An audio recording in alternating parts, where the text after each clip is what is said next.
right under our noses. In our homes, cities and towns, on our sofas and laps, a quiet invasion has been taking place. The cat is now officially the most popular pet in the Western world. In Britain alone, it's reckoned there are 12 million cats. A vast, softly purring army, which it seems we are utterly powerless to resist. And yet, for thousands of years, no creature has divided us quite like this one. Are they regal, or simply cold and remote?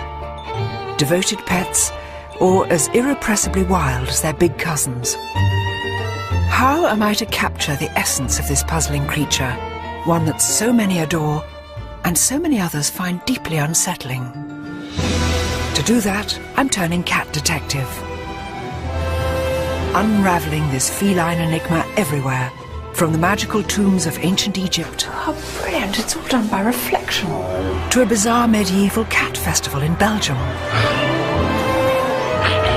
From the cats who formed a Chicago rock band to a cat in fancy dress. Must be so strange being slightly deaf inside a pink rabbit hat. I'll be tracking down the amazing big cats too, coming face to face with the lord of the Mayan jungle. All the strength and majesty of these creatures, you can't believe how beautiful they are. And armed to rasping tongue with the world's fastest cat. I'm trying to talk normally with my arm being licked by a cheetah. All to discover exactly why it is that cats divide us so much, and how one of nature's most efficient serial killers ended up as our favourite fireside companion. This is my journey into the world of the cat.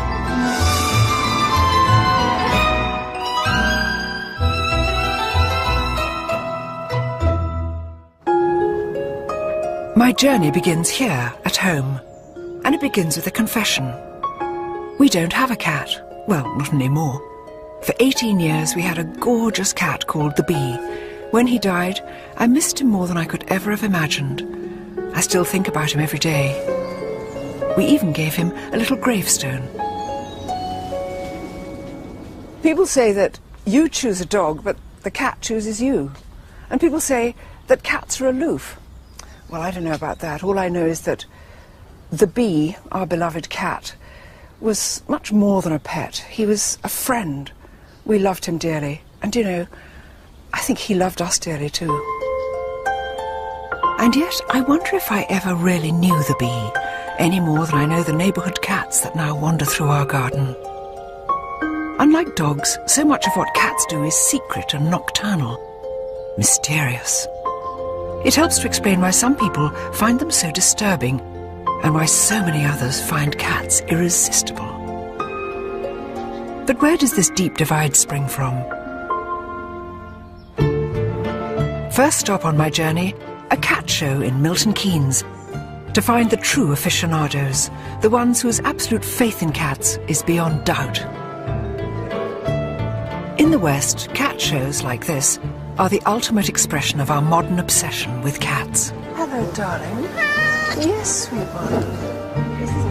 And you can see why. Was there ever an animal quite as beguiling as the cat? Another Bengal female. Or as adorable as a kitten? Called what? Scylla. Scylla. Scylla Black. I didn't think of that. Beautiful blue eyes and a slightly Barbara Streisand look. I think it's absolutely fantastic. Over the years, we've engineered around 100 breeds of cat. From green eyes to blue, from long hair to no hair whatsoever. And what breed is she? She's a Sphinx. It's a Turkish van. It's a snow van. This is a Singapore cat. Very bright, very lively. But look around any cat show like this, and you'll notice something which has never changed. It's women, not men, who are least able to resist the lure of the cat. Hard to believe that a few hundred years ago, many of these women, including me, might have been burned at the stake, along with their cats. Because the terrible truth is, despite thousands of years of our deepest devotion to cats, there's a very dark side to our feline obsession. Thankfully, we don't torture witches and their cats anymore. But once every 3 years in Belgium, people gather to remember a time when we did.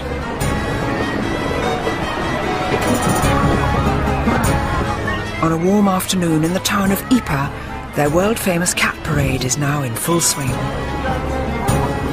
It's all a bit surreal, yet so far at least, it seems pretty harmless. I can't resist joining in the fun. But courtesy of the town jester, the festival culminates in a rather shocking ritual.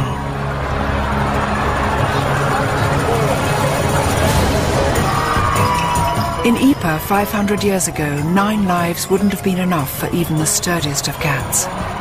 Europe had gone witch mad, and here in Belgium they took to slinging live witches' cats off the tops of high buildings. In fact, it wasn't until 1817 that this barbaric ritual was stopped.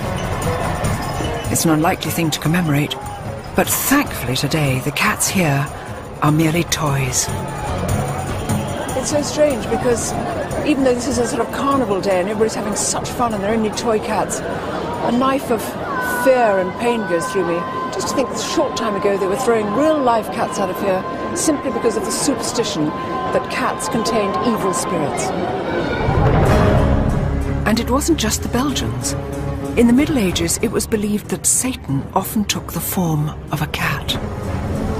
And all over Europe, they were tortured and ritually killed in their thousands, often also burning alive the poor innocent women who owned them.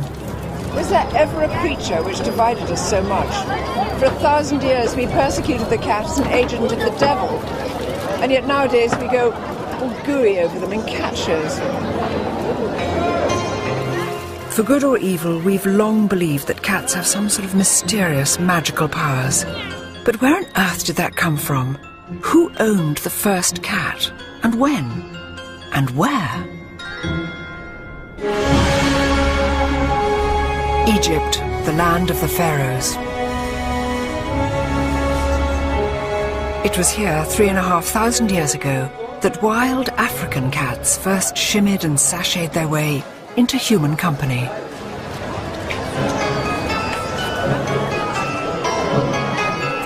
And even today there are few cities on the planet quite as comfortable with its cats as Cairo.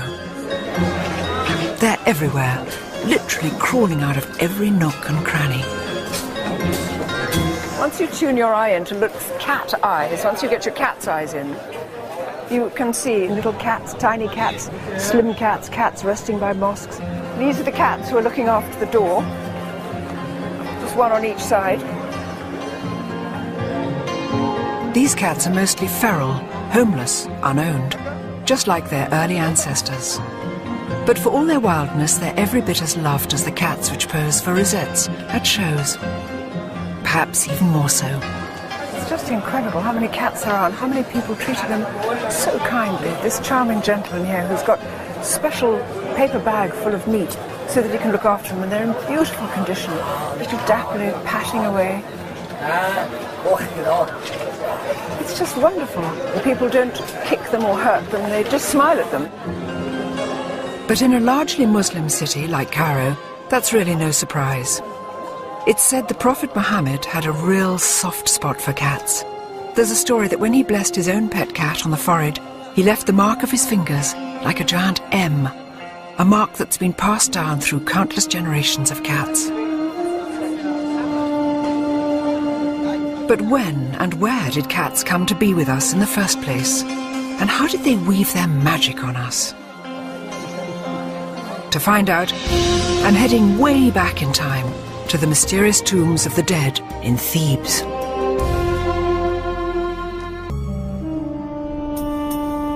Before they came to live with us, cats foraged for their living in the blistering heat of the Sahara Desert. Hardly surprising then that the rise of human civilization by the Nile seemed like easier pickings. But the early Egyptian farmers got something out of it too. Grain silos attracted vermin. The vermin attracted hungry African wild cats. And before long, a rather remarkable relationship had been formed.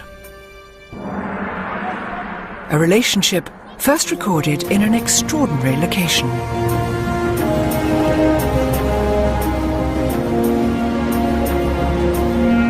400 miles to the south of Cairo, on the west bank of the River Nile, lies Thebes, the city of the dead.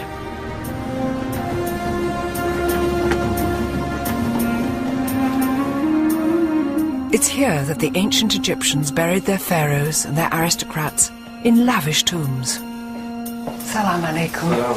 Shukran. Thank you, shukran. Tombs adorned with murals celebrating their daily lives in intimate detail.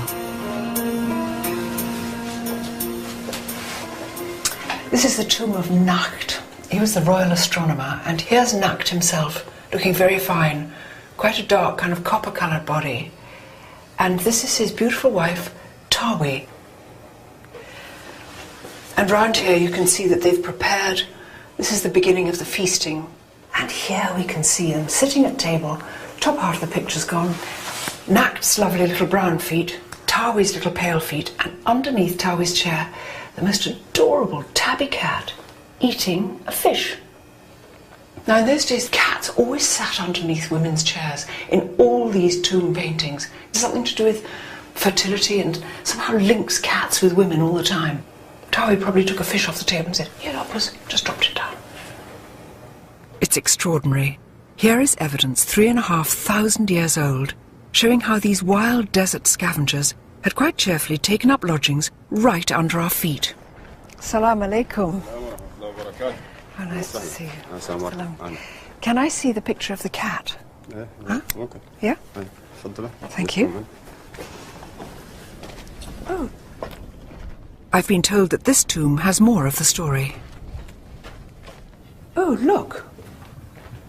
There's a light. I'm going to just creep in here.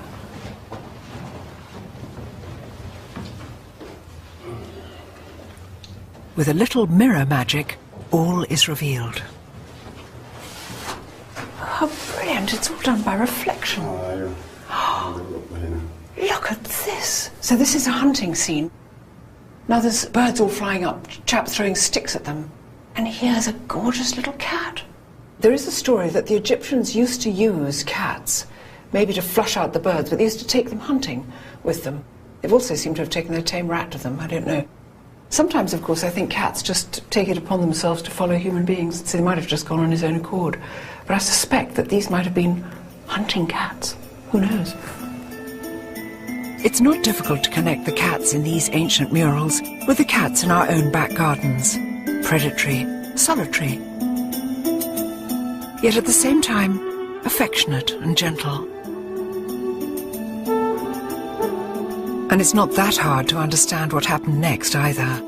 Maybe it was the big eyes or the mesmerizing way cats move, but the Egyptians very quickly elevated the cat from beloved pet to divine god. A goddess, in fact, naturally.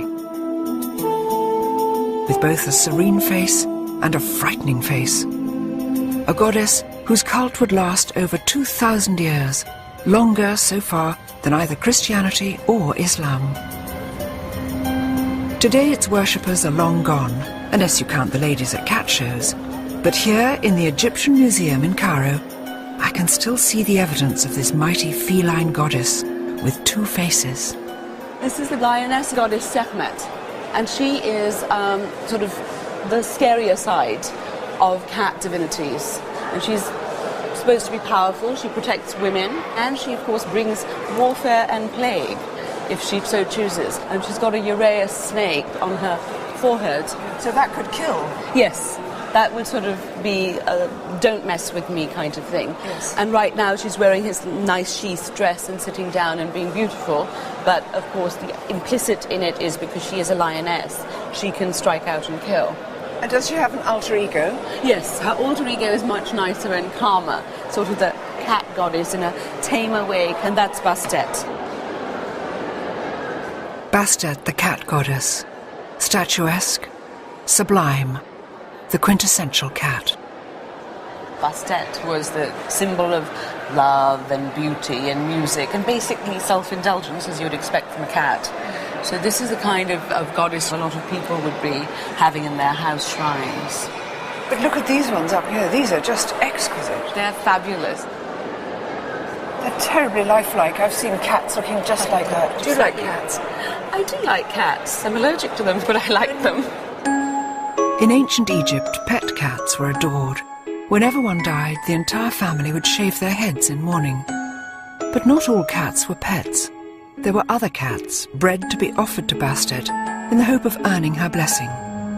Unfortunately, to do that, they had to be dead.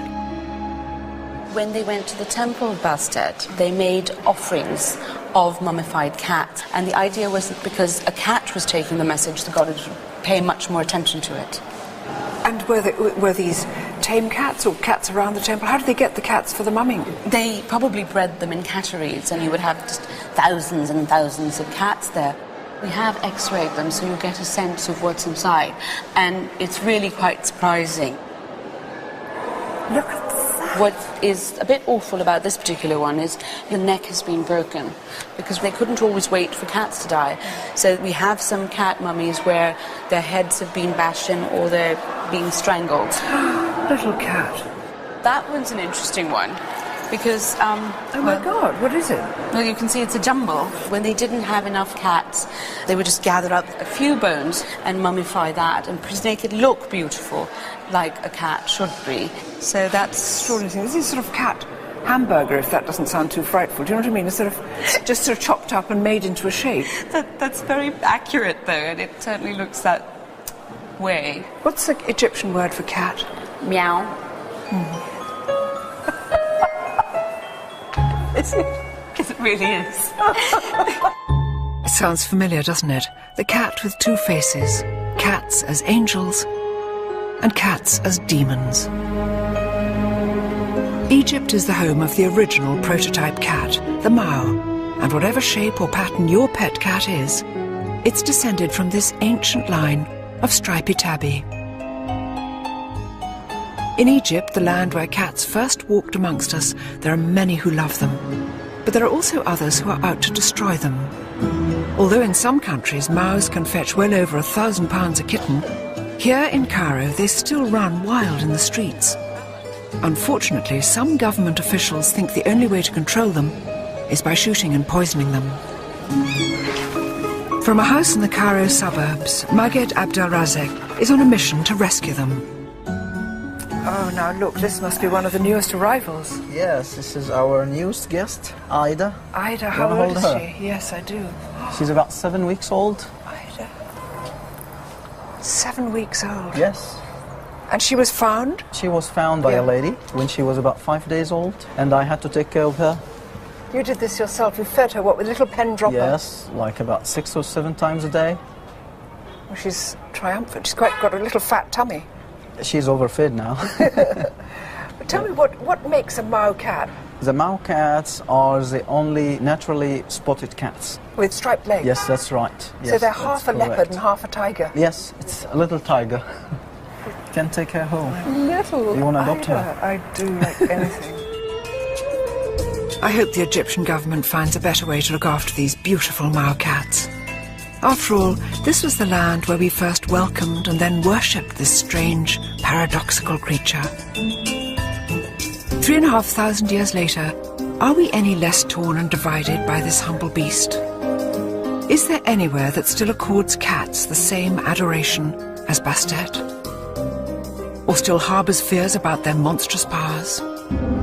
To find out, I'm travelling to the other side of the world, to the country where the cat is very definitely the queen bee. For an animal that sleeps up to 20 hours a day, it's truly amazing the fuss cats have caused. We've bowed before them as gods, we've treated them as devils. Surely in the 21st century, those strange beliefs must be a thing of the past. Well, not quite. On the face of it, Tokyo is one of the world's most high-speed, high-tech cities. But look in virtually any shop or restaurant and you'll find the ancient spirit of Bastet, a little Japanese cat that's so famous it's been exported all over the world. Maneki Neko, the lucky cat, has one paw raised to beckon in good fortune. So for most Japanese, cats are lucky.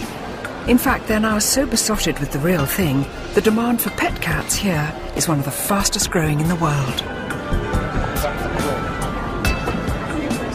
I've recruited local cat lover Mary Corbett to help me explore a city where the feline obsession knows no bounds and where no self-respecting cat should be caught naked.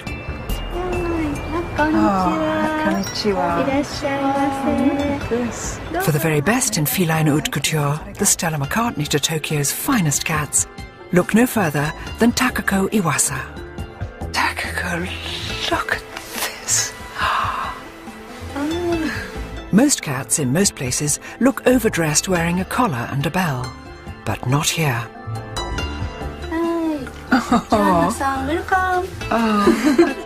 For Takako the cat tailor, cats aren't just lucky, they're the objects of adoration. Takako, where do you get your inspiration from now for making, for instance, I see some extraordinary things. I see little cows' heads here and kind of frogs. わからないんですけど、この右方向の上の宇宙からインスピレーションがやってくるんですよ。 She's not sure, but she received something on the right side of her brain and it seems to come from outer space. May we see some of your beautiful clothes on a cat? Whoa!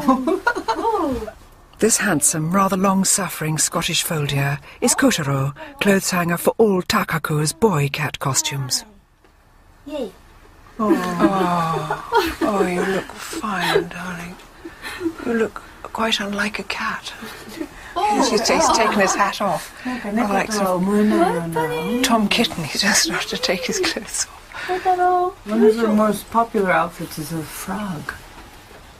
Good cat. Oh, darling, good cat. Oh my God, he's turning into a mouse now. I wonder what this can do to a cat. Frog. Mouse cat. Oh, you look beautiful. We must never laugh at them, but look how fine he looks. He looks so beautiful. 似合うでしょ? But who can resist a smile when the lovely Prin, short for princess, models her tiara? ちゃんと頭に乗せてくれるんです。 Yeah, she doesn't know another cat that can wear a crown No. without securing it in place. I never knew a cat would tolerate clothes. And I think Prin is remarkable, don't you think? Yes. Tranquil and very beautiful. Good girl. Must be so strange being slightly deaf inside a pink rabbit hat. It's hard to imagine the wild street cats of Cairo dressed like this. And yet in both cities, cats are revered like nowhere else. Lucky Cat, Maneki Neko, like a modern Bastet, is everywhere, bringing blessings to the Japanese. And if you look closely, you'll notice a distinct similarity with another strangely familiar cat. Oh, look, Mary, Hello Kitty. Everybody knows Hello Kitty, and she's been chosen as the new poster girl for Visit Japan campaign. Oh, look, little kitty like this, with its own little kitty bag. And Maneki Kitty. Maneki Kitty, with the good luck. Yes, picking in the good luck. Fishy Kitty. Oh. Strange, that. Beanbag? Beanbags? Beanbag. Yes. Oh, look, in a kimono kitty. Gosh, it's everywhere, isn't it? And look at all these up here. Hello Kitty, everything. Just toys and little purses, exercise books, pencils, pots, things, stuff, earrings, dangly bits. For children of all ages. The strange thing is, something's going wrong with me because I really want this stuff now. I've actually got I've got quite a lot of thousands of... And Hello Kitty's just the beginning. Thanks to the Lucky Cat, Maneki Neko, Japan is filled with the positive energy of cuddly, happy pussycat characters. Cat toys, cat robots, cat cartoons. And is he based on Maneki Neko? Yes, I understand he was inspired by the Maneki Neko, so he brings good fortune. But much as it looks like a cartoon character, the real Maneki Neko is not a toy. Its roots are powerful and old, the stuff of samurai lords and storms. And it's a story which starts here in a quiet little Tokyo suburb, setting for the serene and entirely unexpected Zen Buddhist temple of Gotokuchi.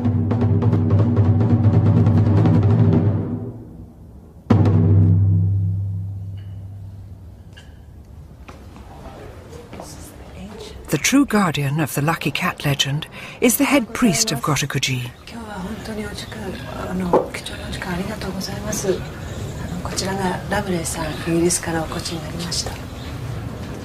In the grounds of the temple is a little shrine dedicated exclusively to Maneki Neko.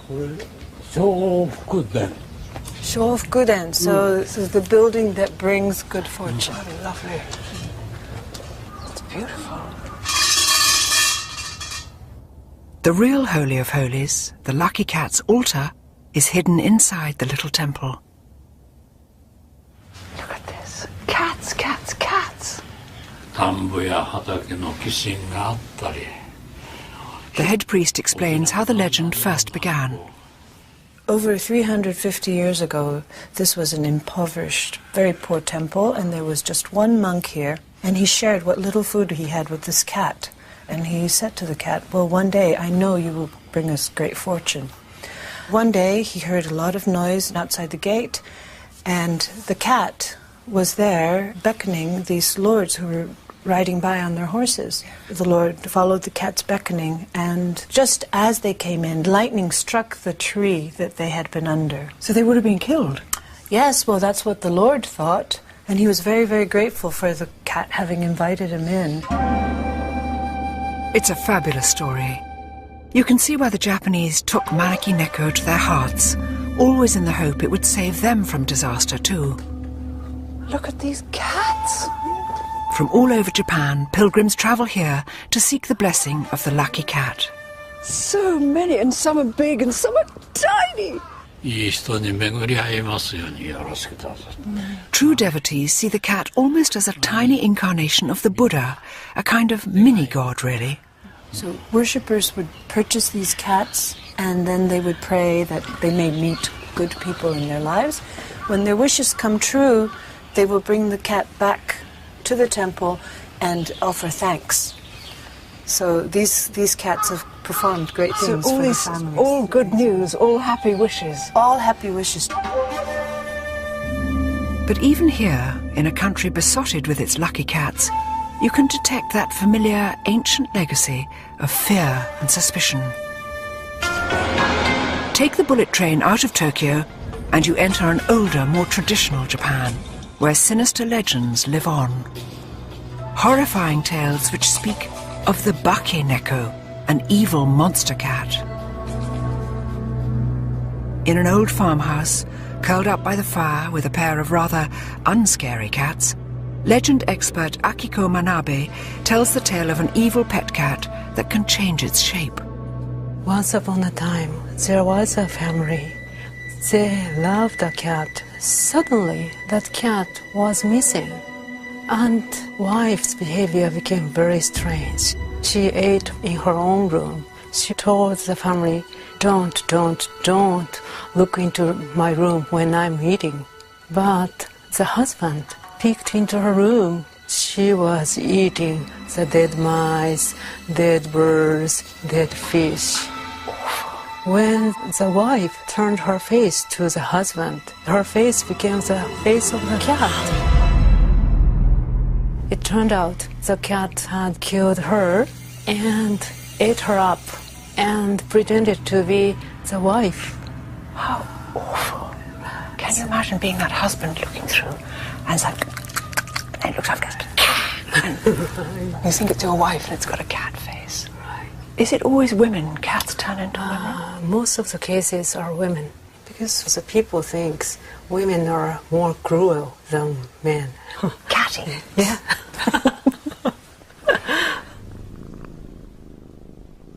It seems there's such a contrast between the happy, smiling cat who brings you love and luck and this darker side. The Bake Neko cat, which turns into a monster. It seems that even today, we're not quite sure if cats are good or evil. I know what I think, but who knows?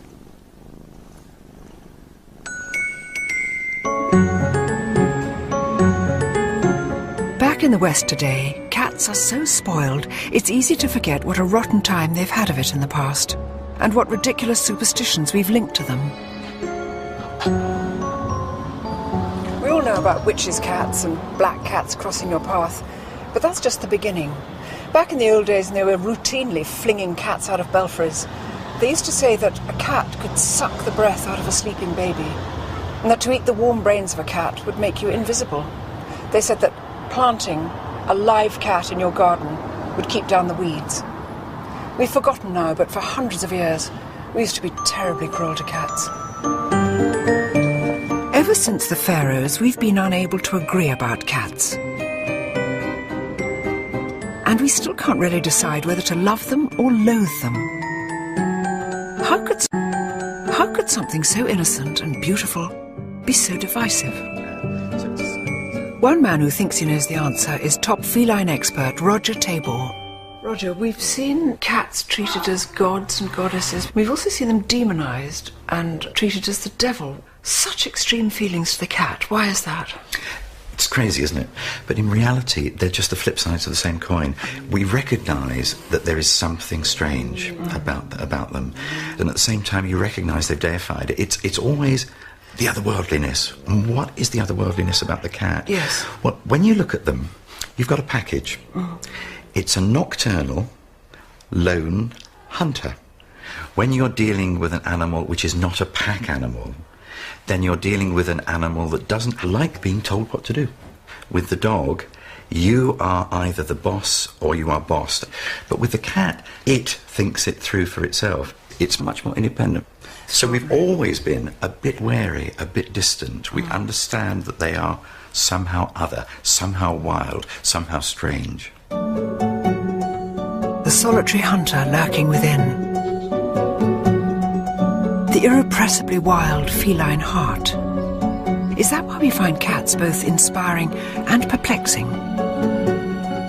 If it's true, then my challenge now is to meet the full force of that wild side, face to face. Hidden deep in the jungles of Central America lives the ultimate mysterious, solitary feline. Just like the cats of Egypt, Europe and Japan, the mighty jaguar both transfixed and terrified an ancient civilization. Unfortunately, this great cat is paying the ultimate price for our fear. Rollover Labradors and rollover Cocker Spaniels. In the 21st century, the cat is the new top dog. Globally, there are now over 200 million of them living in our homes. And yet, on this journey, I've learned just how deeply cats divide us. It seems it's their solitary nature which is to blame. But is this the same spirit our cats still share with their wild cousins?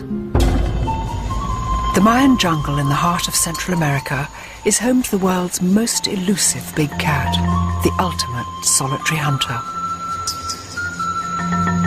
Centuries before the arrival of the domestic cat, the Mayans worshipped the jaguar with the self-same mixture of fear and adoration. But actually finding one is a serious challenge.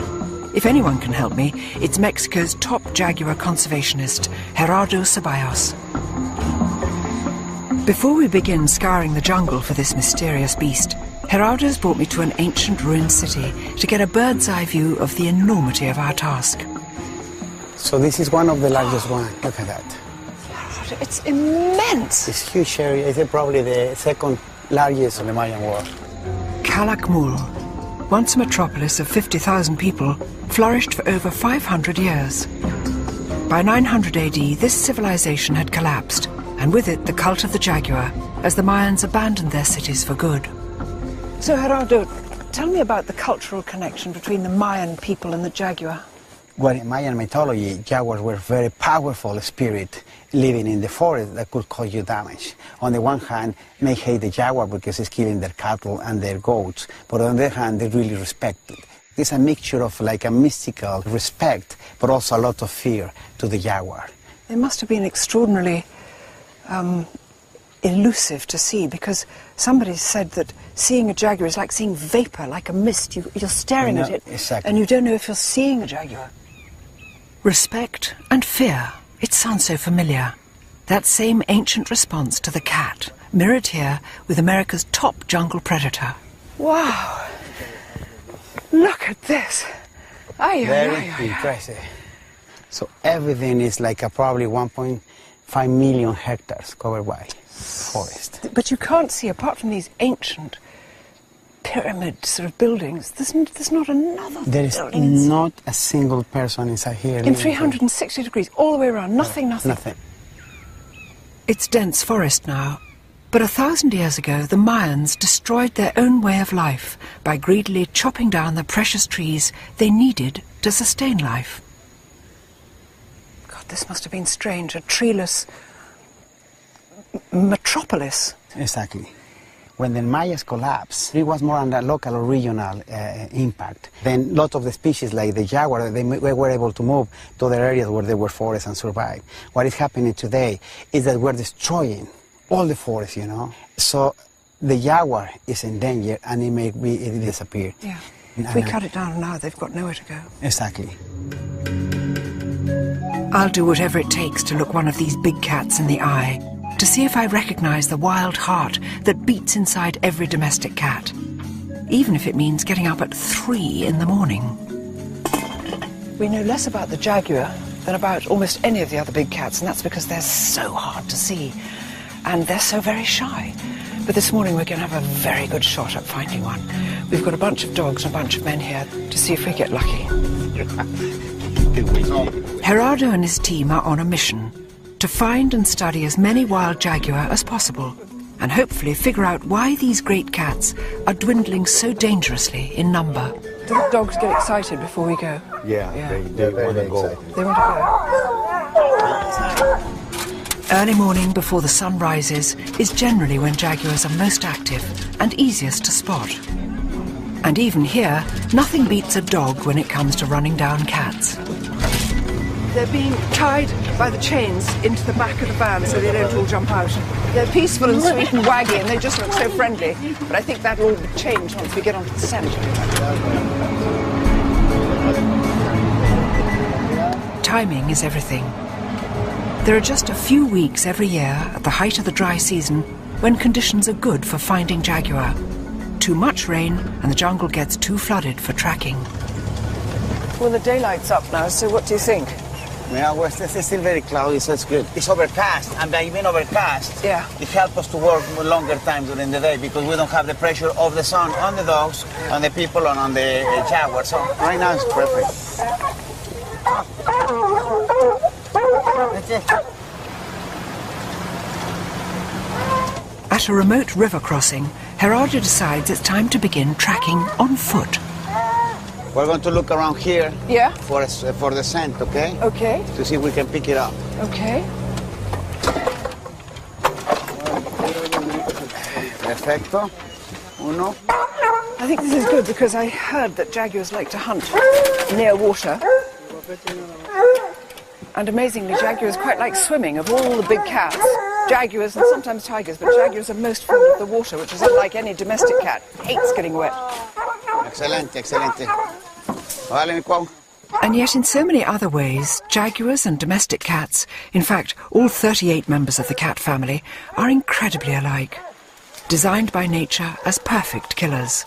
Razor teeth and claws hidden inside, velvet paws so soft you'd never hear a thing until they were right on top of you.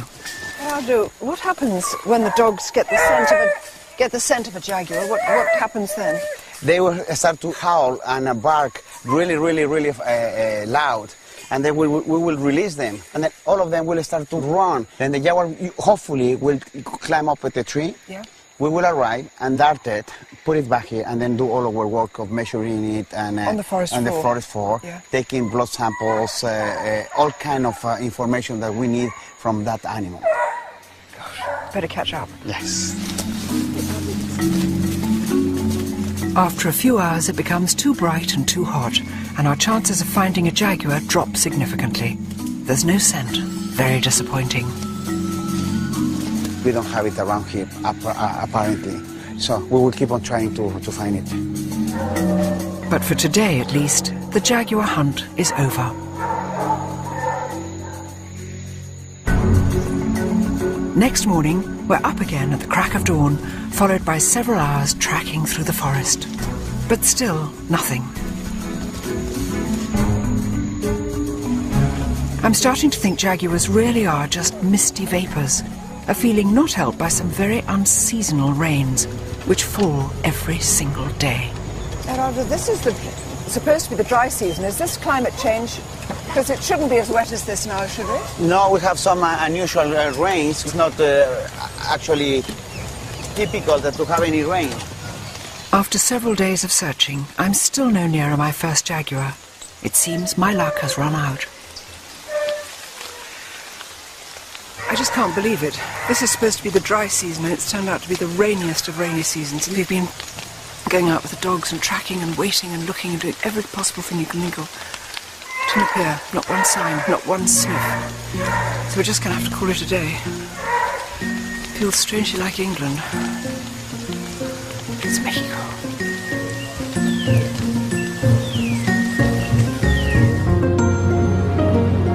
But my luck may be in after all. It seems there's another project not too far away that could help me see what I came here for.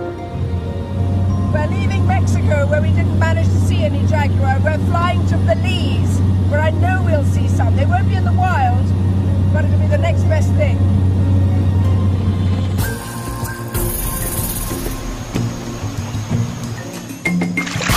a 100 miles as the parrot flies, in another part of the same Mayan jungle, is Bowden Creek Ecological Preserve.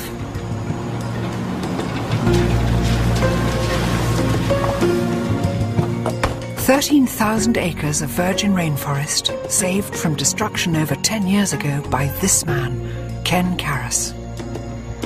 This forest is home to around 150 jaguar. Yet in all the years Ken's lived here, he's hardly seen them. Very rarely will you see a jaguar in the wild. It's just so difficult to see them. They're ambush predators. They wait, they maneuver into position, they pounce and strike, and in one blow, they've killed their prey. They don't chase it. They can't. How can you chase something through thick jungle like that? You can't. It's a description which rings so many bells. It could be any cat stalking a mouse or a sparrow, a ruthless killer that can suddenly vanish without a sound. No wonder the ancient Americans saw the jaguar as a magical creature.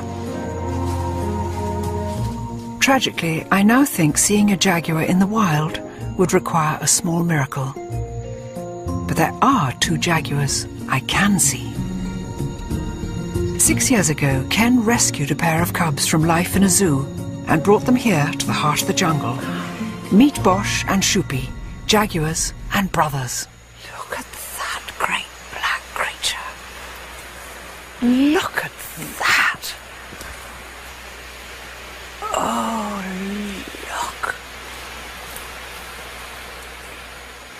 So where were they born? They were part of a captive breeding program, and instead of going to a typical zoo in Mexico, we decided to bring them here to help with getting people to understand conflicts with jaguars in the area. Ken, there are going to be people who say huge cats like this shouldn't be kept in an enclosure. Well, they can't go into the wild, can they? No, you know, they would not be able to survive. They don't know how to hunt. Some people might say, well, maybe we can train them like we train cheetahs or others to go back wild, but we don't know enough about them. Jaguars are the least studied of all the cats, because how do you study something you can't really find every day?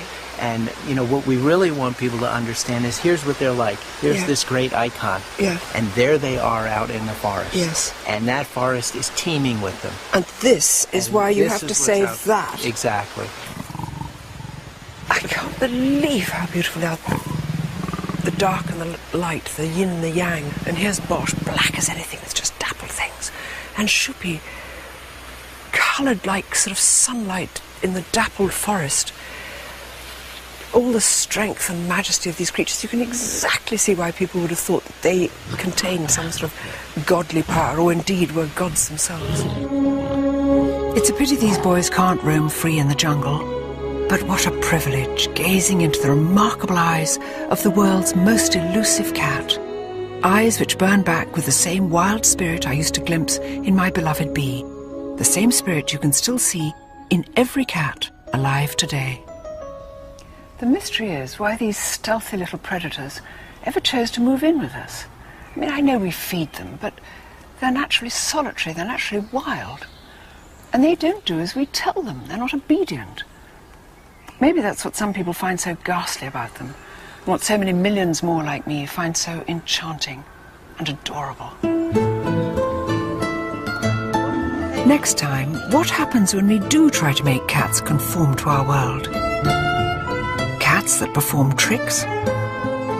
Cats that wear neckties and false nails? And the big cats that refuse to be tamed, and whose future is now in danger?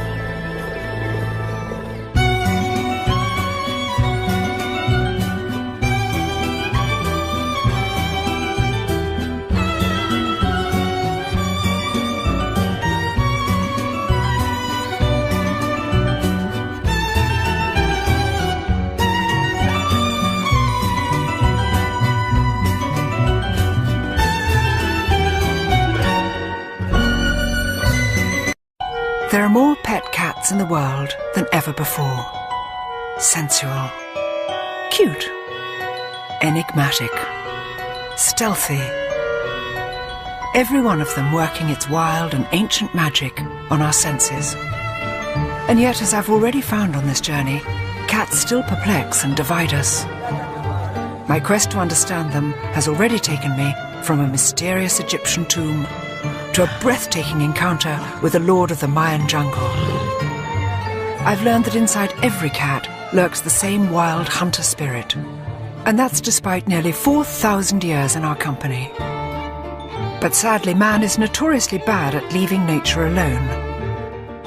And so I now want to know what we have done to the cat to mould it to our way of life, and whether our meddling with nature has gone too far.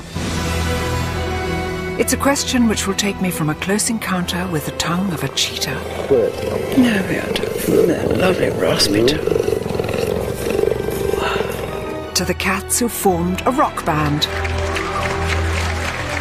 From the woman who knows how to talk to them. Yeah, when it's all done, we won't even know what to do with them. She's just starting to speak in cat language. To the tragedy of a leopard locked in a cupboard. She put him in a closet, and that's where he lived all day long. I mean, how he survived that, I don't know. I want to discover whether all is well with one of nature's most enduring partnerships. Between cat and man. Or, of course, woman.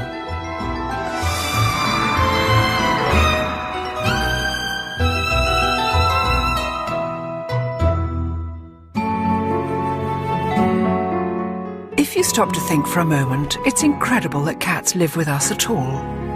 Under the genetic microscope, they've barely changed from the wild, solitary creatures that once roamed the Sahara. Back then, there were no cat packs, no cat herds. It was a true loner until it found us. It is the weirdest of relationships. I love them madly, but I think we're kidding ourselves if we think that cats are remotely interested in what people want from them. Millions of us own them, but they're not really ours. After all, they don't really need us. They could look after themselves if they had to. But that doesn't mean we've stopped trying to master them, which begs the question, would a cat ever take orders from a mere human? To answer that, I'm in Chicago on a bitter winter's day. It's been said that cats are far too smart to do the dumb tricks we get dogs to do. But whoever said that hadn't been to see one of Chicago's oddest cabaret turns, a circus performed entirely by cats. It looks as though preparations for today's show are already well underway. For the record, I usually have little time for performing animals, any more than I have for zoos or wild animals in captivity. But a cat circus intrigues me. Cats are so famously uncooperative. I'm curious to know how ringmaster Samantha Martin persuades them to do anything at all. Hi, Samantha. Hi. Hi, Joanna. Hi, nice to meet you. You're getting stuff ready for the show? Yep, big show today. This little white face listening to you talking. Who's this? Oh, this is Tuna. Tuna. She's the star of the show. Is she? Mm-hmm. Hi, Tuna. Tuna. And what makes Tuna such a good cat for performances? She's very consistent. She has no fear issues whatsoever. Where some of the other cats Some days they perform, sometimes they don't. It's free will. You know, we open up the cage. If they don't come out, that means they don't want to come out. So we close the cage, we move on to the next trick. But Tuna always wants to... She rang the bell. I'm sorry, that was the cat ringing the bell. Tuna, will you ring the bell? Yes, she's like, attention, attention, come on.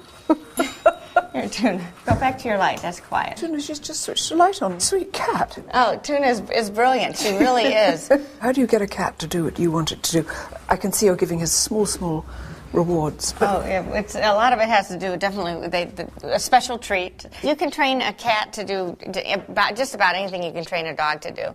But then where a dog will just be like, I don't care if I only have 2 breaths left. Whatever you want from me, I'll give to you. And cats are like, I don't think so. Dogs will work for love, where cats work more for, they want to pay off. They want to see the contract up front. They're hard negotiators. Are they your pets as well as your performers? Oh, absolutely. The cats all live with me. Not going to say how many cats I have, but I always say I'm single. I'm going to stay that way. Do you think Mr. Wright is waiting out there, Mr. Cat Wright? Somehow doubtful, because not one guy has asked me out after the show. And I wear this sexy cat outfit. Come on. When they said cat circus, I didn't know what to expect. Certainly nothing as much fun as this. And the slight dangerous quality of will they, won't they. Very exciting. Can't wait for this afternoon's performance.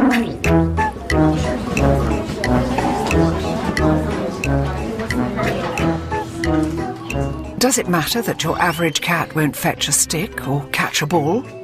No, of course not. To me, this is much more impressive. Because cats only do the things they want to. And that, in my eyes, is what makes them truly smart. Even so, Tuna and the gang doing tricks is great for a cold Chicago afternoon. But surely cats, compared with dogs, are a bit useless. After all, nobody ever saw a cat bring down an armed robber or guide a blind person across the street. So what do cats do for us? Well, we now know that cats do have an extraordinary power to help those in need. And all they have to be is themselves. I'm back in England at Manchester's Seashell Trust School for children with severe disabilities. There you go. You hold him. Most of the time, these children struggle to communicate with the world around them. But when a cat enters the room, they blossom. This is the sweetest little cat because it's just sitting here very, very gently. Here we are, Gabrielle. Yes, you're lovely. Yes, you're lovely. Mio is a pat cat. That's Pets as Therapy. In Britain, there are now over 100 therapy cats like Mio, and the number's growing all the time. That is a sweet cat. And the cat is very, very gentle, very peaceful, this ragdoll. He's obviously used to it. And you can feel lovely thrumming purr of this creature through here. Yes, he's purring, yes, he's purring. Look, there you go, Jamie. You got the cat? And you can see the enjoyment. The faces light up when they have the animals in. He tends to snuggle in. It's amazing. Most of the animals just know that they're dealing with children that have got special needs, and they adapt to the situation really nicely. And also there's some children that won't communicate with people so well and will talk to a cat because they're non-judgmental.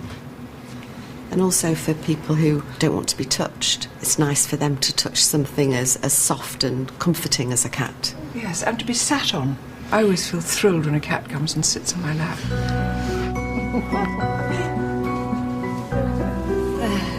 How about that? It's deeply moving to see how the warmth and softness of a cat can stir such pleasure in these children. That's lovely. Thank you.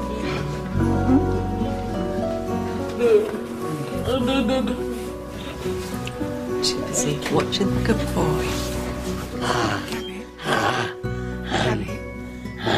Good girl, good cat. Yeah. Did that make sense? No, I didn't say it right. Yes. Did it? Yes. Good. Good. Good. Surely anyone who's ever stroked a purring cat can understand this. Feline company can lower blood pressure, improve your mood, and bring companionship to the lonely and the sick. But if cats can change our lives, how have we changed theirs? What price have they paid for our insatiable need to muck about with nature? I mean, this is really one of the strangest little beasts I've ever held on my lap. Instead of us trying to redesign the cat, perhaps we should try to understand how and why nature designed them in the first place.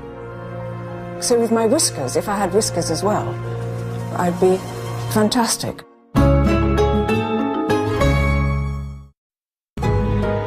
Cats, our favourite 21st century companions. But keeping a cat as personal stress buster is quite a recent thing. For thousands of years, we used them almost exclusively for one job, and one job only: pest controller. And for that, they were supremely designed by nature as one of the world's most efficient killing machines. What is it that makes a cat a triumph of evolutionary engineering? That's something I can now literally see for myself, thanks to the pioneering work of scientist Alvaro Casanelli and his peculiar invention, a cat's whiskers headset. Alvaro, will you explain this extraordinary headpiece?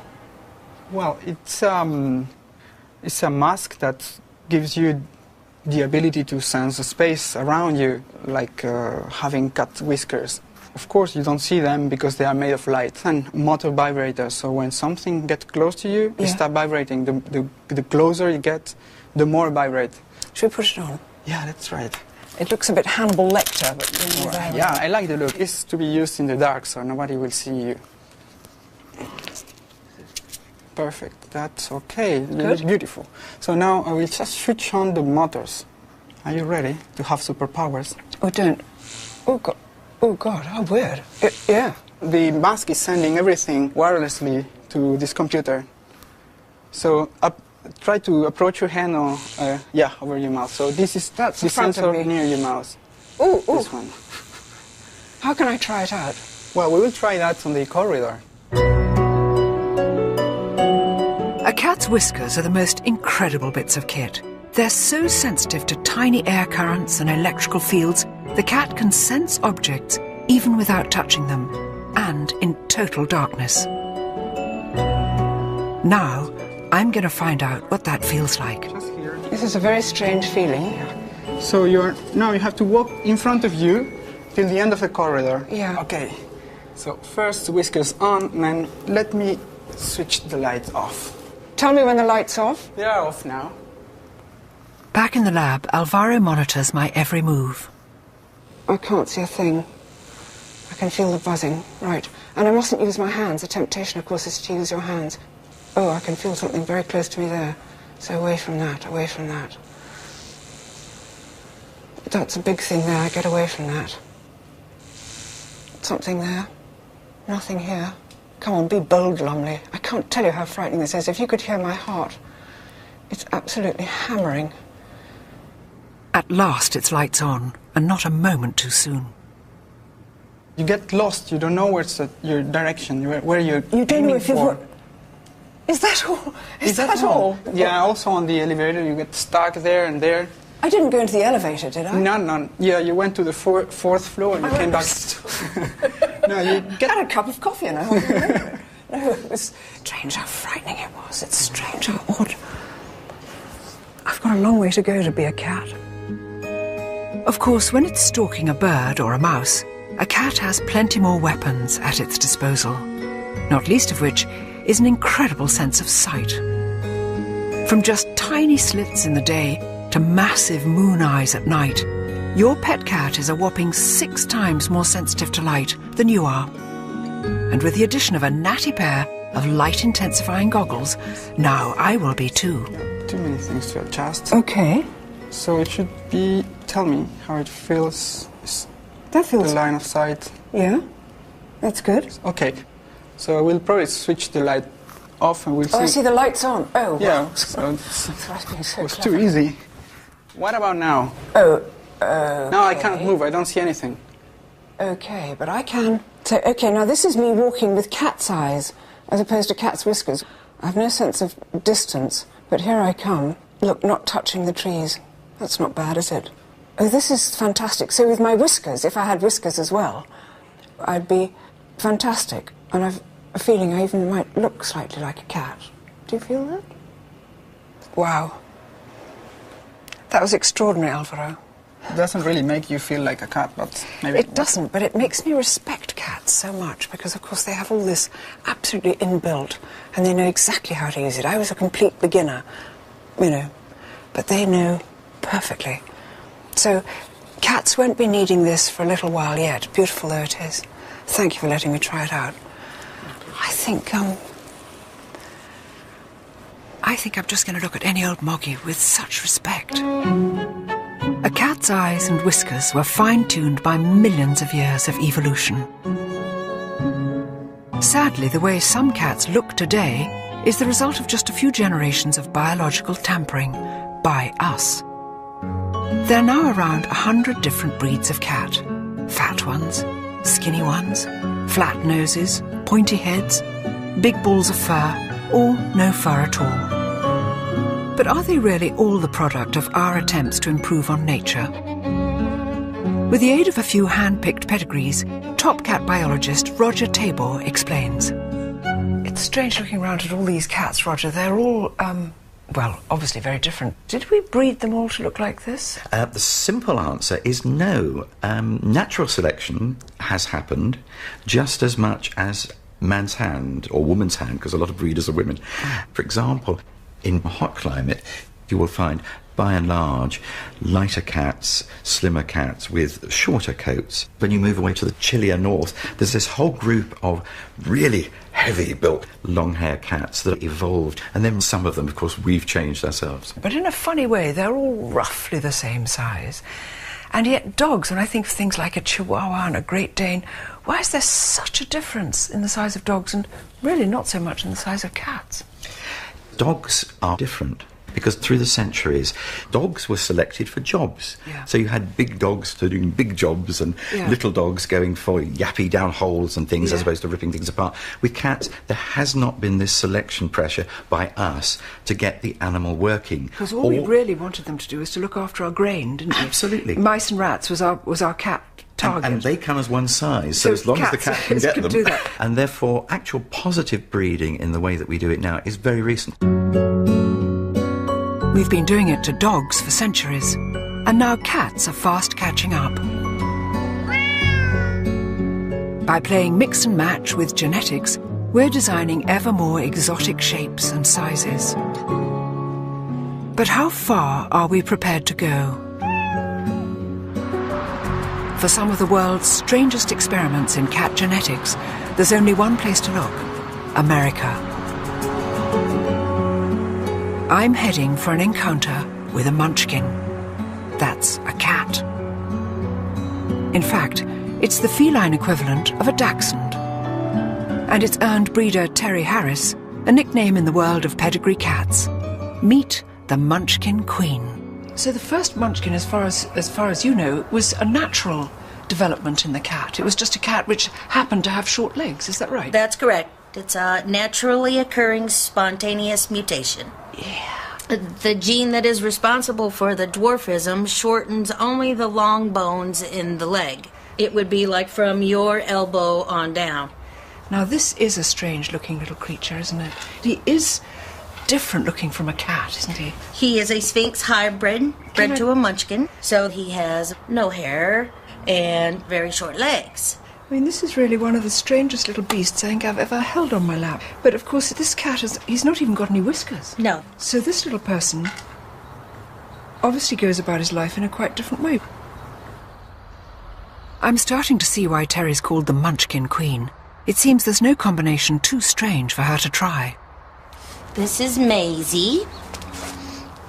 Maisie has 3 mutations. Maisie? She has the folded ear gene from the Scottish Fold. Yes. She has the dwarfing gene from the Munchkin. Yes. And she has this wonderful curly coat from the La Perm cat. Yes. Look, even her whiskers are munchkined. Little one, look at you, Maisie. Can I hold you, baby? Look at those little ears. This is such a little sweet cat. Little sweet cat. Now, Terry, a lot of people would say, but cats are so beautiful in their original cat shape. Why would you want to make them have short legs? Well, I am a neophile, which means that I like things that are very different and non-traditional. I just think that they're just adorable. They're comical. They come in all different colors, short hair, long hair. And just from the moment that I saw one, I just had to have it. This mutation doesn't bring about any kind of illness, does it? No, they don't have any limitations other than perhaps the distance that they can jump. Now, I'm a short woman. I can't jump as far as a tall woman. But we jump, nonetheless. Is it right? Do you think you're playing God?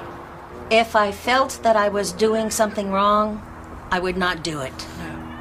I think that as long as the cats are healthy and happy, there might be a little something for everybody.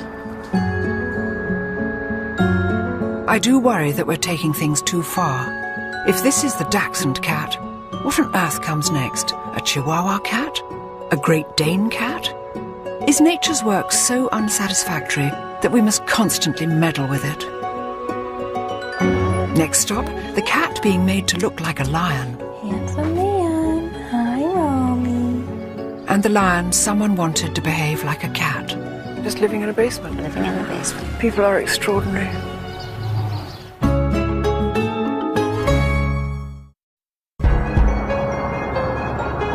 Los Angeles, the home of the alternative lifestyle.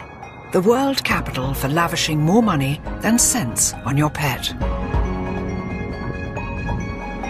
In LA, people who want a designer lifestyle for their designer cat bring them here to the best little cat house. If you're heading out of town on an all-expenses business trip, why not give your cat the same? 5-star luxury accommodation under the eyes of manageress Divinity Libby. Divinity? Hi. I'm Joanna. Nice to meet you. Oh, How nice are to ya? meet you. Good. Can I have a little tour? For sure. Come on in. Look at this. I love cats. Oh, cats. You know, they have all these things to do. They've got the fish. We have all these catwalks up high. They've got the outside. Yeah, you get the birds. Little tiny, titchy and the little car. sort of sofa and chair for Yeah. tiny cat-sized people. Mm-hmm. And do you come in here and play with them? How do you entertain them? Yeah, that's part of our service, is making sure all the cats get a little bit of love. You can see there's lots of toys and stuff. You've done this beautifully. You've taken such care. Thank you. It's lovely and sunny up here. Yes. Upstairs are more lovely rooms. This is certainly quite unlike any cattery I've ever seen before.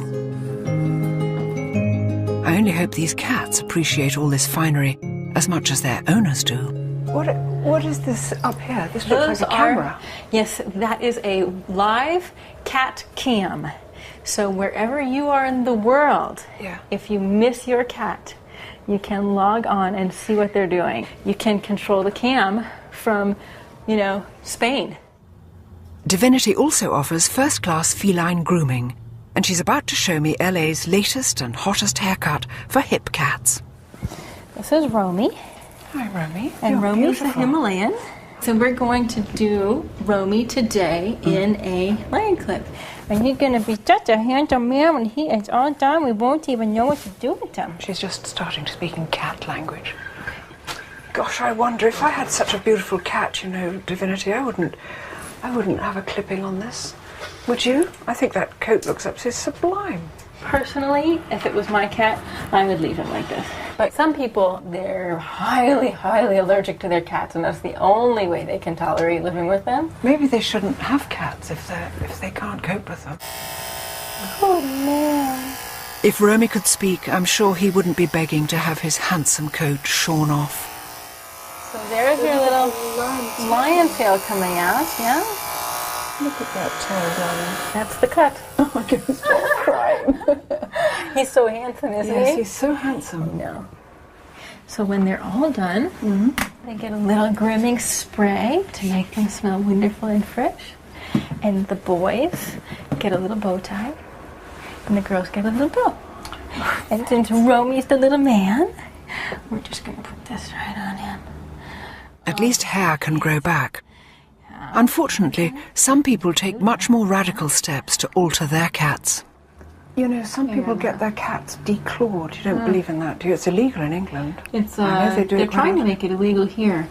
We actually, for a lot of our clients, put on soft paws. Do you know what that is? No. They come in fashion colors.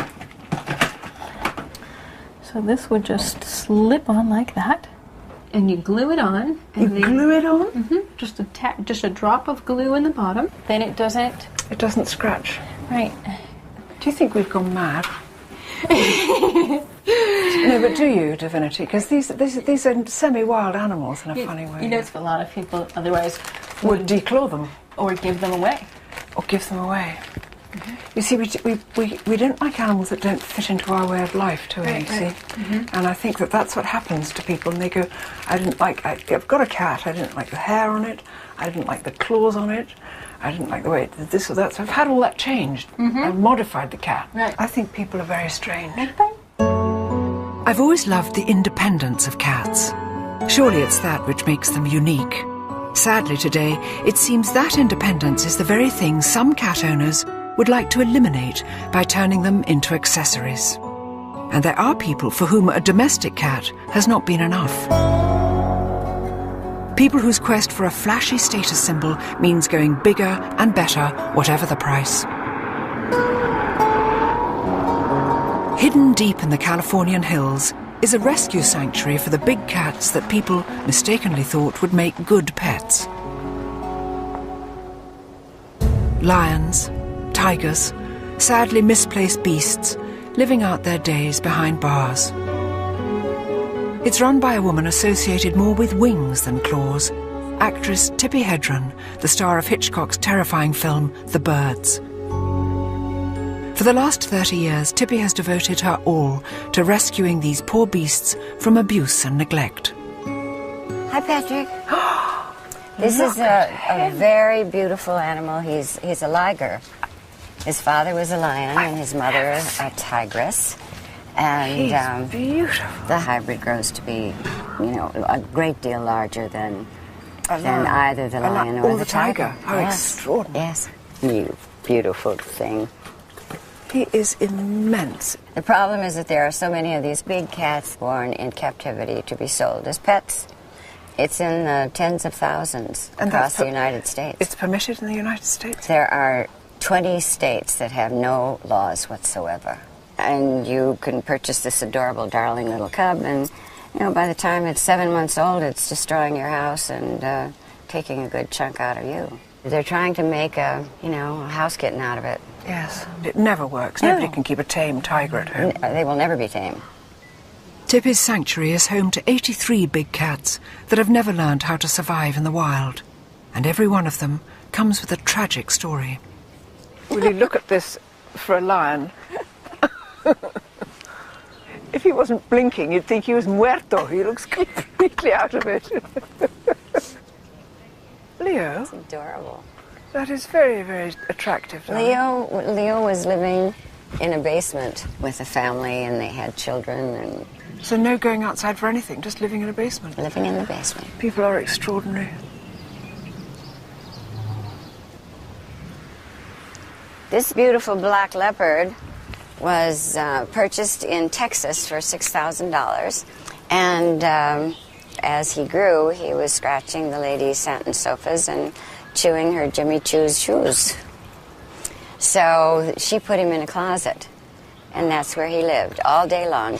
And finally, they brought him in a zippered clothes bag in the trunk of their car. I mean, how he survived that, I don't know.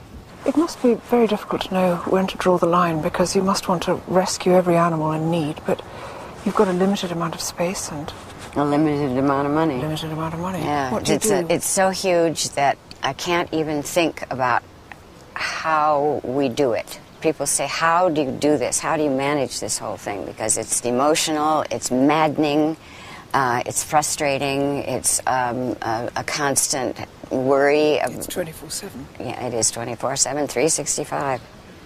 Even celebrity pets are not immune. When a certain superstar's mansion hit the rocks, These two beautiful tigers ended up here without a single cent of support money, or apparently even a phone call to see how they are.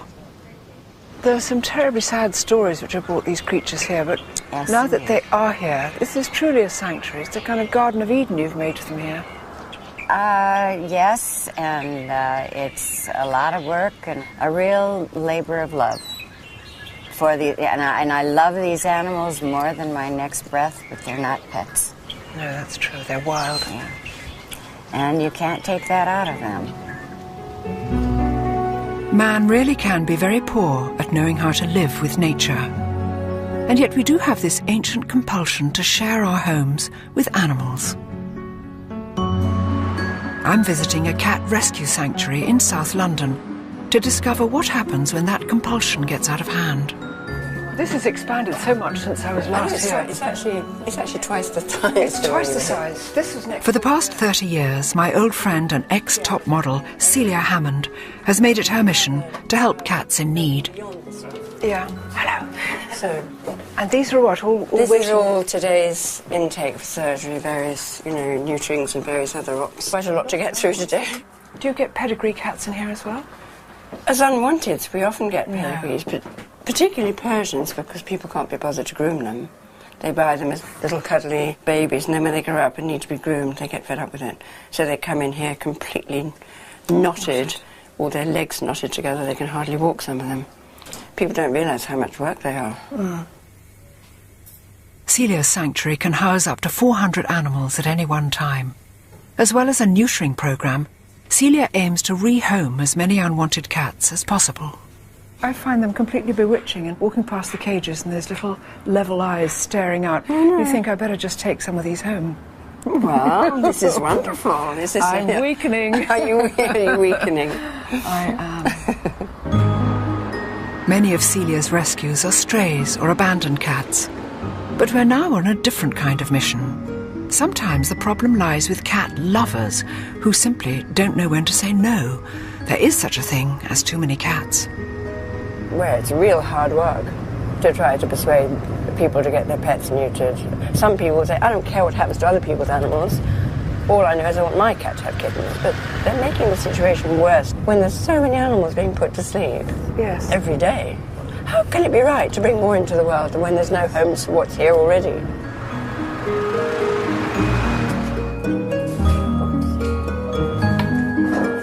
We've come to meet Valerie, whose collection of cats is not going down too well with the neighbours. Hi, Valerie. Hello. Hi. Hello. Hi, Valerie. How are you? How nice to see you. Oh, look, you've got a little person here. Yes. It's so cute, this one. Called what? Oh, I'm giving it a name. You haven't got names. No, it's not a baby. Oh, come in. Valerie now has 21 cats crammed into her tiny flat. At the moment, they all look clean and well fed. But without some drastic measures, soon she won't be able to keep up. Look. Cats galore. Hello, kittens. Hello, cats. And are they mostly related to each other? Yeah. They're all one big family. One big happy family. But Valerie, look, you absolutely love cats, don't you? When did you fall in love with cats? Can you remember? I love cats from when I was a little girl, really, you know. But I started off with one cat. And my one cat had 5 kittens. And I got that cat done. But the kittens now, I didn't know how young they had start off with having kittens. And it's accumulated, you see. This is like that thing of when I was going to St Ives, I met a man with 7 wives. 7 wives had 7 cats, or 7 cats had 7 kits. And suddenly it just goes out and out On and out, and doesn't on, it? yeah, but I'm having no more kittens now. I can't afford them. They eat a lot. So what are you going to do? You're going to get them neutered? Yeah, I will be getting them neutered. I've got 2 neutered already. Was it 3? But Celia's very helpful in that section there.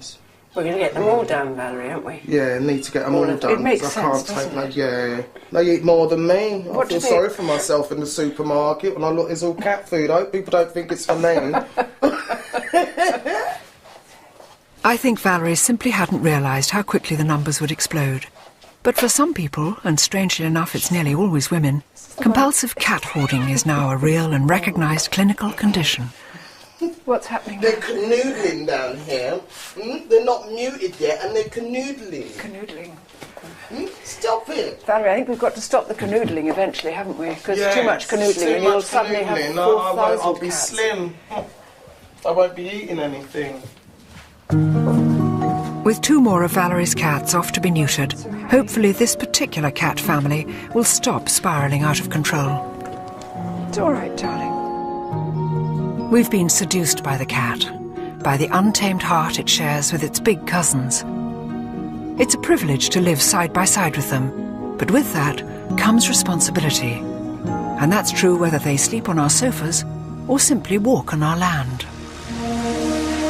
Next stop, the ultimate wild cat country, Namibia. This is just staggering. It must have been like this since time began. Where I'm about to come face to face with a cat we're in danger of wiping off the face of this earth. I hope you like flies. I don't mind flies.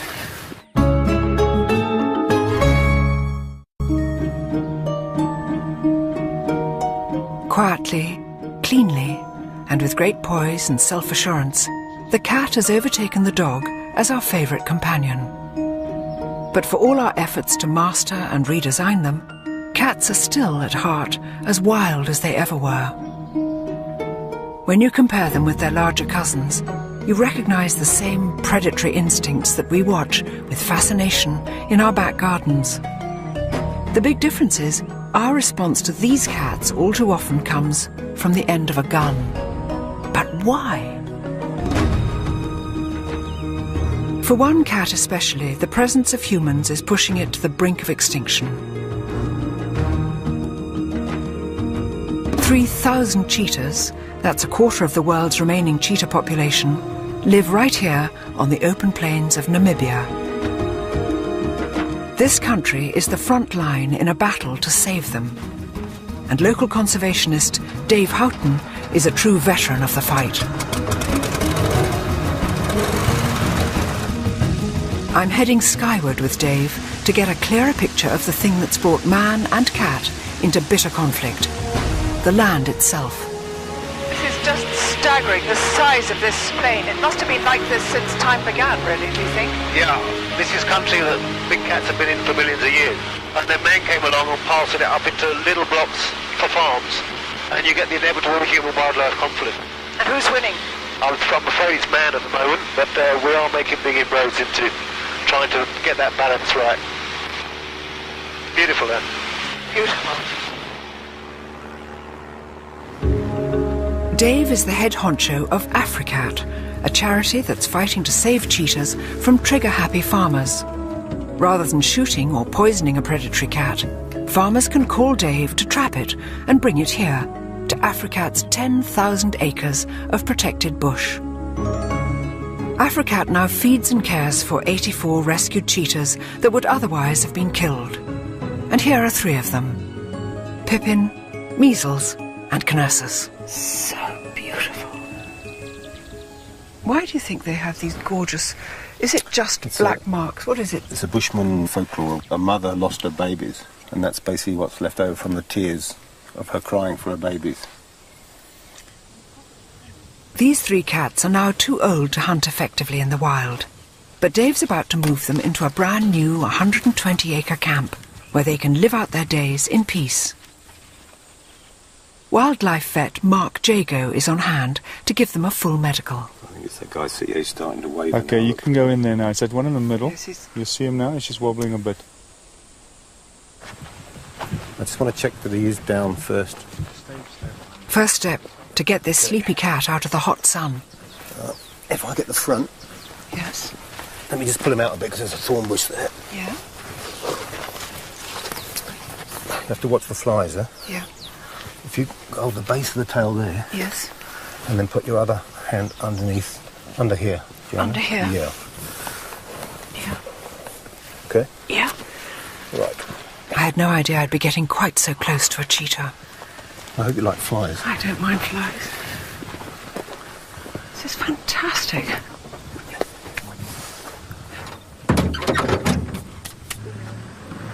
Next, we head off to the clinic for a full health check. We're going to start here with the eyes.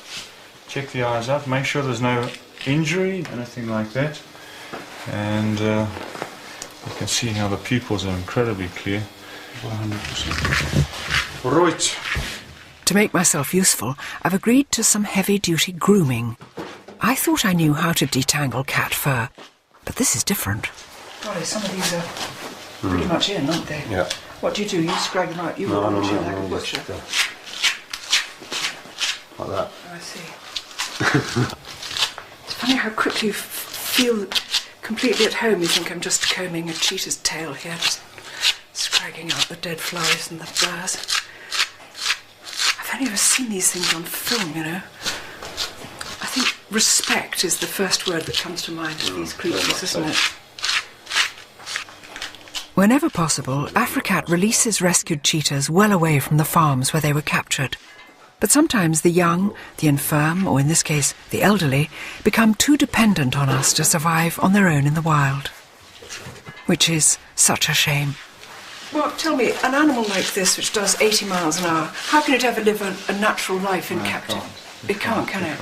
So you can keep it groomed and healthy and alive and everything, but it won't be living like a cheetah.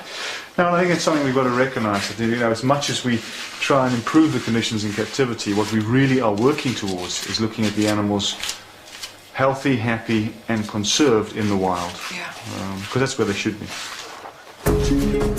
It's reassuring to know there are projects like this.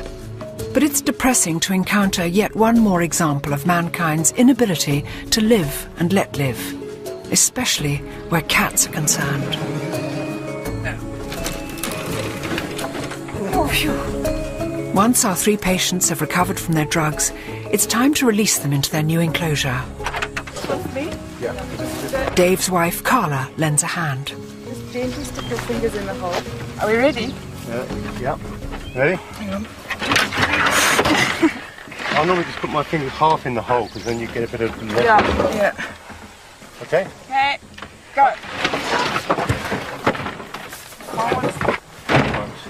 Came out of that like sort of rocket. It's kind of quite frightening because as you put your fingers just there, there's this sort of excited head comes banging up, and without being too sort of scaredy cat, you sort of think, I don't want to lose the fingers. Too old to hunt they may be, but now Pippin, Measles and Knersus will have plenty of space and protection from the gun.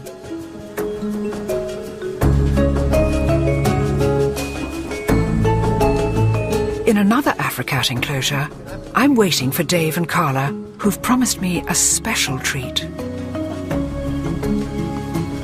God, look at that. That's wonderful thick purring sound. Hello, darling. Come on, you can spend later. Sit in the shade. Come on. Pugsley and Gomez, rescued as tiny cubs when their mother was killed by a farmer. There was no choice but to rear these 2 stunning creatures by hand, which has made them pretty much as tame as a cheetah is ever likely to be. There's my boy. Yes. There's a good boy. Look at your eyes. They're huge, aren't they? Where? No, we aren't. They're lovely raspy too.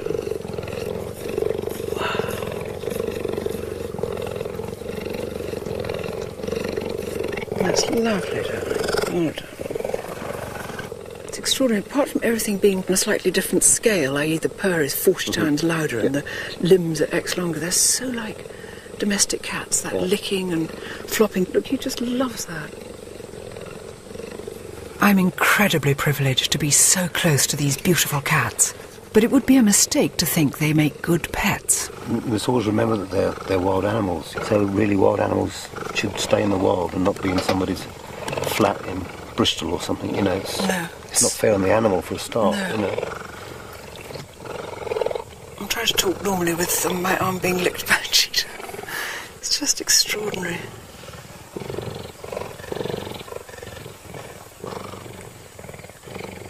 This is so good of them to come and... well, there we are. Just like a cat. But to do that graceful thing of welcoming a stranger was very nice. I've seen and held and been licked by so many cats on this journey. This cat is so much bigger, But in a way, it's no different from any of them. The throbbing purr, soft fur, needle-sharp teeth, the faraway look in the eyes, and the calm that comes from the presence of something so free and untamed, just like our cats back home.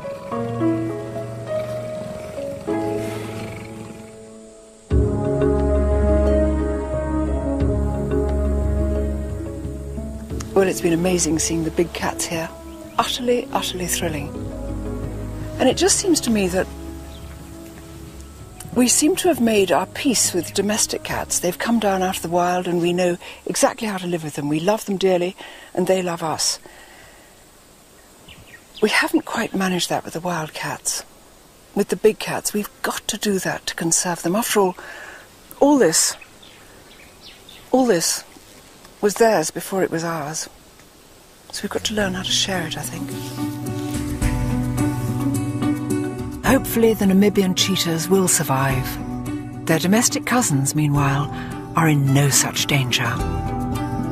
What a fascinating journey in their company. From an Egyptian tomb to cats with short legs, cats dressed as mice, cats thrown off tall buildings, cats simply too gorgeous to resist, and cats in the Mayan jungles of Belize. All the cats I've met have shown the same wonderful sense of independence. And I think to truly love these animals, you've got to appreciate the wildness in them. That free spirit which still burns so bright after nearly 4,000 years in our company. And more than anything else, it's the untamed heart that bewitches me. Makes me proud to be a cat woman.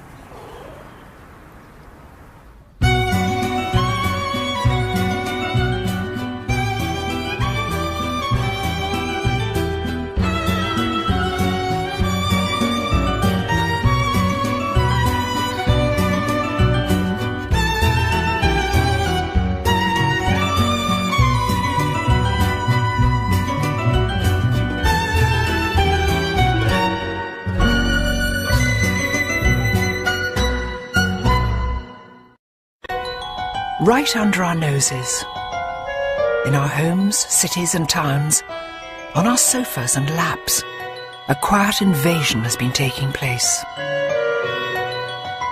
The cat is now officially the most popular pet in the Western world. In Britain alone, it's reckoned there are 12 million cats. A vast, softly purring army, which it seems we are utterly powerless to resist. And yet, for thousands of years, no creature has divided us quite like this one. Are they regal, or simply cold and remote? Devoted pets, or as irrepressibly wild as their big cousins? How am I to capture the essence of this puzzling creature, one that so many adore, and so many others find deeply unsettling? To do that, I'm turning cat detective. Unravelling this feline enigma everywhere, from the magical tombs of ancient Egypt. How brilliant, it's all done by reflection. To a bizarre medieval cat festival in Belgium. From the cats who formed a Chicago rock band, to a cat in fancy dress. Must be so strange being slightly deaf inside a pink rabbit hat. I'll be tracking down the amazing big cats too, coming face to face with the lord of the Mayan jungle. All the strength and majesty of these creatures, you can't believe how beautiful they are. And armed to rasping tongue with the world's fastest cat. I'm trying to talk normally with my arm being licked by a cheetah. All to discover exactly why it is that cats divide us so much, and how one of nature's most efficient serial killers ended up as our favourite fireside companion. This is my journey into the world of the cat.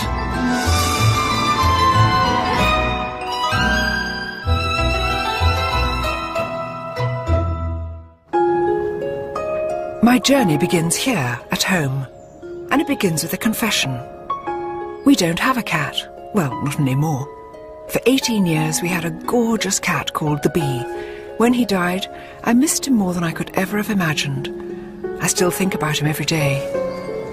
We even gave him a little gravestone. People say that you choose a dog, but the cat chooses you. And people say that cats are aloof. Well, I don't know about that. All I know is that the bee, our beloved cat, was much more than a pet. He was a friend. We loved him dearly. And, you know, I think he loved us dearly too. And yet, I wonder if I ever really knew the bee, any more than I know the neighbourhood cats that now wander through our garden. Unlike dogs, so much of what cats do is secret and nocturnal, mysterious. It helps to explain why some people find them so disturbing and why so many others find cats irresistible. But where does this deep divide spring from? First stop on my journey, a cat show in Milton Keynes, to find the true aficionados, the ones whose absolute faith in cats is beyond doubt. In the West, cat shows like this are the ultimate expression of our modern obsession with cats. Hello, darling. Yes, sweet one. And you can see why. Was there ever an animal quite as beguiling as the cat? It's another Bengal female. Or as adorable as a kitten? Called what? Scylla. Scylla. Scylla Black. I didn't think of that. Beautiful blue eyes and a slightly Barbara Streisand look. I think it's absolutely fantastic. Over the years, we've engineered around 100 breeds of cat. From green eyes to blue, from long hair to no hair whatsoever. And what breed is she? She's a Sphinx. It's a Turkish fan. It's a snow Bengal. This is a Singapore cat. Very bright, very lively. But look around any cat show like this, and you'll notice something which has never changed. It's women, not men, who are least able to resist the lure of the cat. Hard to believe that a few hundred years ago, many of these women, including me, might have been burned at the stake, along with their cats. Because the terrible truth is, despite thousands of years of our deepest devotion to cats, there's a very dark side to our feline obsession. Thankfully, we don't torture witches and their cats anymore. But once every 3 years in Belgium, people gather to remember a time when we did.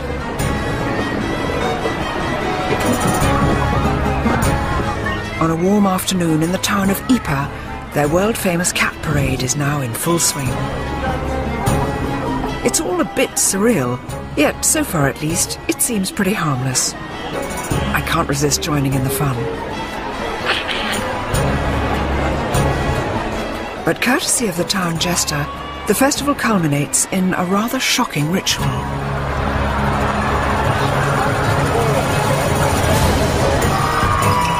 In Ypres 500 years ago, 9 lives wouldn't have been enough for even the sturdiest of cats. Europe had gone witch mad, and here in Belgium they took to slinging live witches' cats off the tops of high buildings. In fact, it wasn't until 1817 that this barbaric ritual was stopped. It's an unlikely thing to commemorate, but thankfully today the cats here are merely toys. It's so strange because even though this is a sort of carnival day and everybody's having such fun and they're only toy cats, a knife of fear and pain goes through me. Just to think a short time ago they were throwing real live cats out of here simply because of the superstition that cats contained evil spirits. And it wasn't just the Belgians. In the Middle Ages, it was believed that Satan often took the form of a cat. And all over Europe, they were tortured and ritually killed in their thousands, often also burning alive the poor innocent women who owned them. Was there ever a creature which divided us so much? For 1,000 years we persecuted the cat as an agent of the devil, and yet nowadays we go all gooey over them in cat shows. For good or evil, we've long believed that cats have some sort of mysterious magical powers. But where on earth did that come from? Who owned the first cat? And when? And where? Egypt, the land of the pharaohs.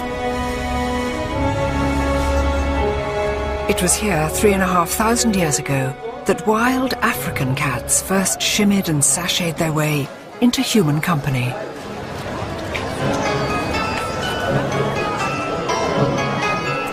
And even today, there are few cities on the planet quite as comfortable with its cats as Cairo. They're everywhere, literally crawling out of every nook and cranny. Once you tune your eye in to look cat eyes, once you get your cat's eyes in, you can see little cats, tiny cats, slim cats, cats resting by mosques. These are the cats who are looking after the door.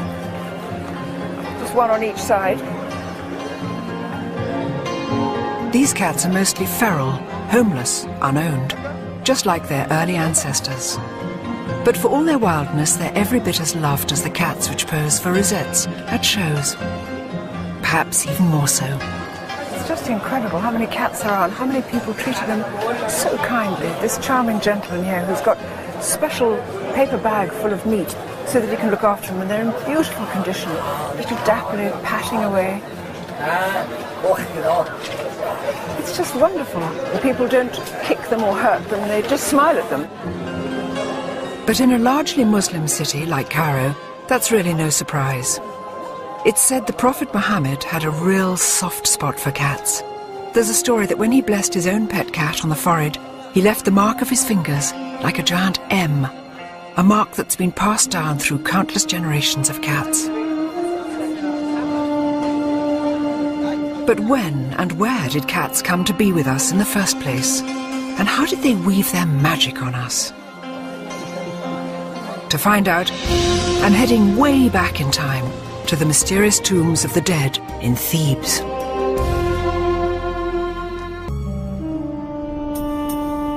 Before they came to live with us, cats foraged for their living in the blistering heat of the Sahara Desert. Hardly surprising then that the rise of human civilization by the Nile seemed like easier pickings. But the early Egyptian farmers got something out of it too. Grain silos attracted vermin. The vermin attracted hungry African wild cats. And before long, a rather remarkable relationship had been formed. A relationship first recorded in an extraordinary location.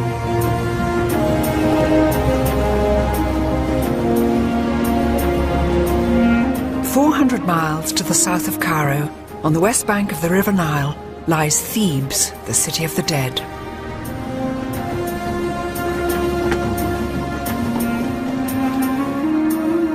It's here that the ancient Egyptians buried their pharaohs and their aristocrats in lavish tombs. Salam alaikum. Shukran. Thank you, shukran. Tombs adorned with murals celebrating their daily lives in intimate detail. This is the tomb of Nacht. He was the royal astronomer, and here's Nacht himself, looking very fine, quite a dark kind of copper-coloured body. And this is his beautiful wife, Tawi. And round here you can see that they've prepared, this is the beginning of the feasting. And here we can see them sitting at table, top part of the picture's gone, Nacht's lovely little brown feet, Tawi's little pale feet, and underneath Tawi's chair, the most adorable tabby cat eating a fish. Now in those days, cats always sat underneath women's chairs in all these tomb paintings. It's something to do with fertility and somehow links cats with women all the time. Tawi probably took a fish off the table and said, "Here, Oprah's," just dropped it down. It's extraordinary. Here is evidence 3,500 years old, showing how these wild desert scavengers had quite cheerfully taken up lodgings right under our feet. Salam alaikum. Oh, nice to see you. Salam. Can I see the picture of the cat? Huh? Yeah? Thank you. Oh. I've been told that this tomb has more of the story. Oh, look. There's a light.